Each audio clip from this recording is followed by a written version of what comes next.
This scene is taken from a session exploring performance management. The feedback and the suggestions are from the participants and from the facilitator.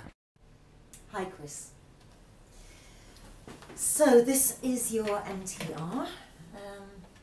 There are a few pluses, but my main area of concern is around your communication, or should I say your lack of communication, specifically your bi-weekly meeting, which you appear to have dropped 11 times in the past 6 months.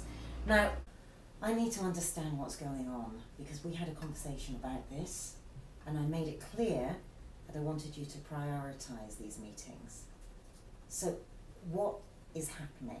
I mean, are you forgetting? Are you not making enough time? Not planning properly? What exactly is the problem? Well, I've been incredibly busy with the software integration.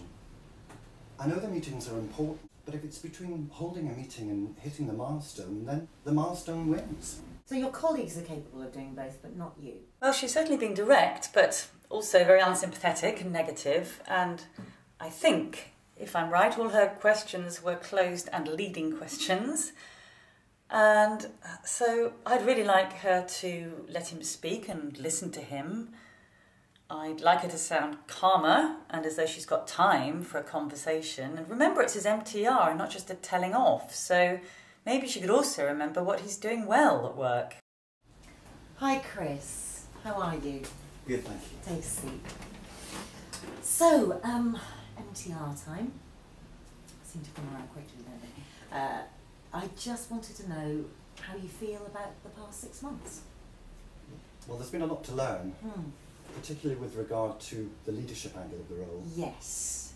Well, that has been quite obvious. I thought there was progress there. It was a lot better. She seemed a lot friendlier. She even smiled, and there was a sense of empathy and some willingness to listen. However, she very quickly reverted to a judgmental tone. She seemed to sort of close it down and put him on the back foot again. I do think she needs to retain that sense of empathy for longer. I understand what you're saying. When I took on a leadership role, I found a whole new skill set that I had to employ. Which was very stressful at the time, actually, and knowing that you have to look after those people. Again, I think there's progress there. I think she's showing a lot more empathy for him. Absolutely. I think it's very good and useful to use personal experience, but she does need to remember that the focus of the meeting is on him. She needs to be careful not to make assumptions when she doesn't particularly know what he might be feeling. Basically, I think she needs to find out what's going on for him as a starting point. So, I understand exactly what you're saying, Chris. I know I found it incredibly stressful when I first took on a leadership role. How has it been for you? Well, it's been hard being responsible for motivating the team and holding meetings and appraisals. That's all been new. So the live communication, the face-to-face communication. Yeah. Thanks for that, Chris.